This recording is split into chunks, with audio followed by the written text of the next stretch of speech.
اب یہ کہ فزیکلی اتنا لمبا سفر کیسے ممکن ہو گیا، اس کے لیے لاجکس کیا ہیں، اس کے لیے تحقیقات کیا ہیں. تو بھائی السلام علیکم میرے پیارے بھائیوں، میری پیاری بہنوں. ہمارے ایک پیارے بھائی نے ہم سے یہ کہا کہ یار ان کے اسکول میں کوئی سر ہیں، وہ کہتے ہیں کہ اسلام ایک لاجیکل مذہب ہے، ہر چیز کی لاجک بتاتا ہے اور لاجک سے بات کرتا ہے. جبکہ یہ معراج کا جو واقعہ ہے اس کے بارے میں یہ آتا ہے کہ مسجد حرام سے چلے فلسطین تک، مکہ مکرمہ سے فلسطین تک پہنچے، وہاں جانے کے بعد وہاں پہ امامت کرائی اور اس کے بعد پھر وہاں سے نکلے، آسمان دنیا پہ گئے اور وہاں 7 آسمان پار کرتے ہوئے سدرۃ المنتہا اور اللہ رب العزت کی ملاقات. اور یہ سب کچھ ہوا ہے ایک رات کے اندر اندر، جو کہ ہزاروں نہیں لاکھوں کلومیٹر کا سفر ہے. اور اتنا بڑا سفر طے کرنے کے بعد وہ نبی کریم صلی اللہ علیہ وسلم جب واپس تشریف لا رہے ہیں تو گھر کی کنڈی تک ہل رہی ہے. تو یہ سب کچھ اللاجیکل باتیں ہیں. اسلام اس قسم کی باتوں کی تعلیم نہیں دیتا، یہ مولویوں کی بنائی ہوئی باتیں ہیں. تو اس بچے نے بیچارے نے پریشان ہو کے سوال کیا، اور اس قسم کی تعلیم ہمارے اسکولوں میں عام دی جا رہی ہے. ہمارے اسکولوں میں دہریت بہت زیادہ آتی جا رہی ہے، اور کوشش کرنا چاہیے کہ ہم معلوم کرتے رہیں کہ ہمارے بچے جن اداروں میں پڑھ رہے ہیں وہاں پڑھایا کیا جا رہا ہے. وہاں جا کے دیکھنا چاہیے. ہمارے بچوں کی دین سے دوری کا باعث ہمارے اسکول بن رہے ہیں، اور اس میں والدین کی غفلت بہت بڑی ہے. تو کوشش کریں کہ اپنے بچوں کی اسکولنگ پہ دھیان دیں. دیکھیں اس حوالے سے مسئلہ یہ ہے کہ بھائی یہ اللہ رب العزت نے اپنی طاقت اور قدرت کا مظاہرہ کیا ہے، اپنے نبی کو یہ پورا سفر کروایا ہے. جب اس بات کو مان لیا گیا ہے کہ ہمارے نبی سچے ہیں اور ہمارے نبی کی ہر بات سچی ہے، تو مومنوں کو اس پہ اعتراض نہیں ہو سکتا.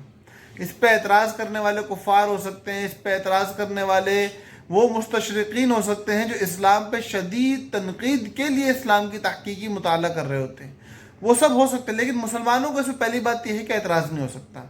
اب ایک مسلمان اگر اس طرح کی بات کرتا ہے تو یاد رکھیے گا کہ مسجد حرام سے مسجد اقصی تک کے جو سفر ہے اس کی تفصیل ہمیں قرآن مقدس نے بیان کی، اور قرآن کی ایک آیت کا منکر دائرہ اسلام سے خارج ہو جاتا ہے. تو اگر کوئی یہ کہتا ہے کہ اللہ کے نبی مسجد حرام سے مسجد اقصی تک نہیں گئے، اس رات یہ سفر نہیں ہوا، تو وہ دائرہ اسلام سے قرآن کی آیت کے انکار کی وجہ سے خارج ہو جائے گا.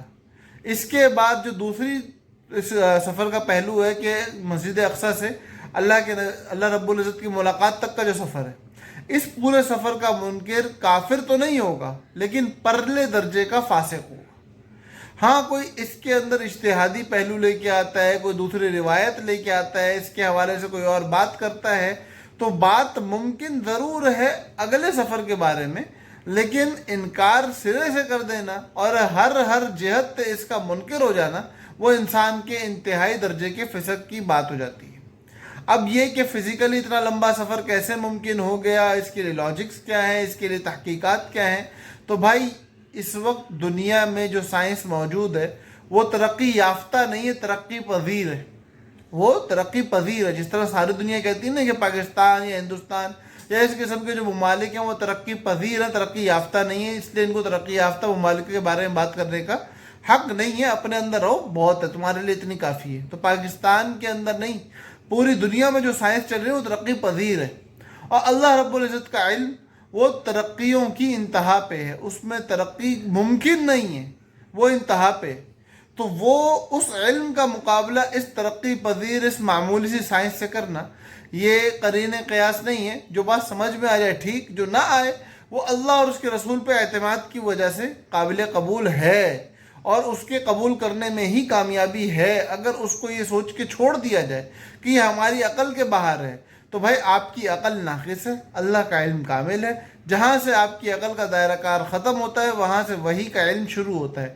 اسی لیے اس کو غیب کہا جاتا ہے، اور اسی لیے قرآن مقدس کی ابتدا میں ایمان والوں کو جو قرآن فائدہ دے گا، تقوی والوں کو جو فائدہ دے گا، اس کی تفصیل کیا بتائی کہ الذین یؤمنون بالغیب. پہلی شرط ہے اگر چاہتے ہو کہ قرآن اور سنت سے فائدہ اٹھاؤ تو مغیبات پہ ایمان لانا سیکھو. اللہ پاک ہم سب کا حامی و ناصر ہو. السلام علیکم ورحمۃ اللہ وبرکاتہ.